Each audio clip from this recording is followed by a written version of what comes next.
সূর্যি মামা তো ভীষণ রাগ করে আছে, তার রাগ কোনো মতেই কমছে না। কি যে করব। সকাল থেকেই আমি ভিডিওটা শুরু করেছি সেই প্রত্যেক দিনকার মতনই। দেখেন কি পরিমাণ রোদ, এত তাপ, মানে বারান্দায় আসা যাচ্ছিল না।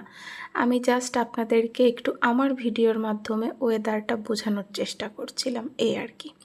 আসসালামু আলাইকুম, কেমন আছেন সবাই? আশা করছি ভালো আছেন। Welcome to my channel Shashi's basket.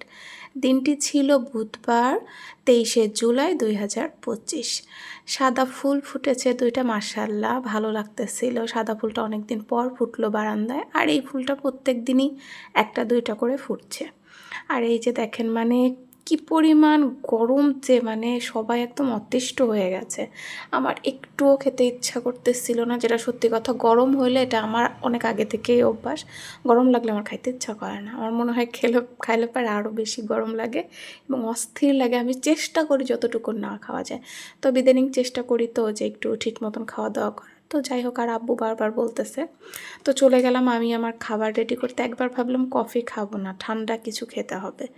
তো এই লেবুর শরবত বানানোর ইচ্ছা নেই, আর কোনো জুস বাসায় নাই। তো আমি ভাবতেছি যে হ্যাঁ, আমাকে একটু মার্কেটে যাইতে হবে, জুস কিনতে হবে, এটা আমার করতে হবে। কফি নিলাম আসলে আরও একটা কারণ, সেটা হচ্ছে আমার খুব ঘুম পাচ্ছিল। মানে আমি কিন্তু একদম ফ্রেশ ঘুম দিছি। লাস্ট 2 দিন আমার ঘুম হয়নি, বাট ওই দিন আমি মোটামুটি ভালো একটা ফ্রেশ ঘুম দিছি। তো আরও ঘুম পাচ্ছিল, কিন্তু আমার কাজ ছিল, একটু ঘরটার পরিষ্কার করব ভাবলাম আজকে আবার।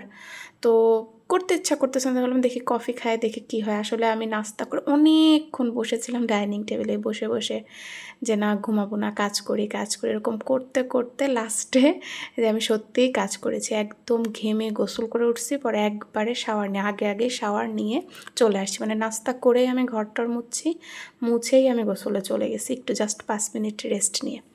তারপরে এই যে গোসল করে এসে দেখলেন কি অবস্থা, মানে গোসল করেও শান্তি নেই, এত গরম লাগে। তারপরে আমাকে বের হইতেই হবে। একবার ভাবছিলাম যাব না, এত গরম, কিন্তু ভাবলাম ওই প্রত্যেক দিন আগামীকাল না হলে আবার যেতেই হবে। তো ভাবলাম যে থাক, আজকেই যাই, কালকে কি হবে জানি না, যাই এর মধ্যে যাই। ঘরে থাকলে আরও বেশিও গরম লাগবে, বাইরেও গরম, একই কথা। তার থেকে যাই ঘুরে আসি। তো ভাবলাম একদম হালকা কালারের একটা ড্রেস বের করি, এইটা হাফ হাতাটাতে আছে, দিয়ে পরে চলে যাই। সেটা পরে ভেবেছি আজকে হেঁটে যাব না। প্রত্যেক দিন দেখেন আমি হেঁটেই যাই, যে ভ্যানে যাবো, একটা গাড়িও পাইছিলাম না। এই গরমে আমাকে হেঁটে যেতে হয়েছিল, মানে 3টা টিস্যু আমি সারা রাস্তা মুখ মুছতে গেছি, এরকম অবস্থা। খুব বেশি যে দূর তা কিন্তু না, তারপরে ওই অবস্থা। মানে আমার চোখ মুখ দেখে কিন্তু বোঝা যাচ্ছে গরমে অবস্থা কাহিল। মানে রেডি হইতে গিয়েও কতবার যে মুখ মুছছি তার কোনো সীমা নাই, এই আর কি অবস্থা। তো সবাই বলেন, সবাই গরমে কি অবস্থা। দেখেন আমি বিকালে বের হচ্ছি, বিকালে ওয়েদার মানে রোদ একটুও কমতেছে না। আমি যেই মুহূর্তে ভয়েস দিচ্ছি প্রচণ্ড গরম লাগতেছে, কিন্তু বাইরে দেখলাম বিদ্যুৎ চমকাচ্ছে। আল্লাহর কাছে দোয়া যে একটু বৃষ্টি হোক, আমরা সবাই একটু শান্তি থাকি। মানসিকভাবে তো সবাই কম বেশি একটু অস্থির আছি, আস্তে আস্তে নর্মাল হচ্ছে। তারপরেও জীবন তো চলে যেতেই হবে, কিচ্ছু করার নেই। সবাই ভালো থাকবেন, সুস্থ থাকবেন।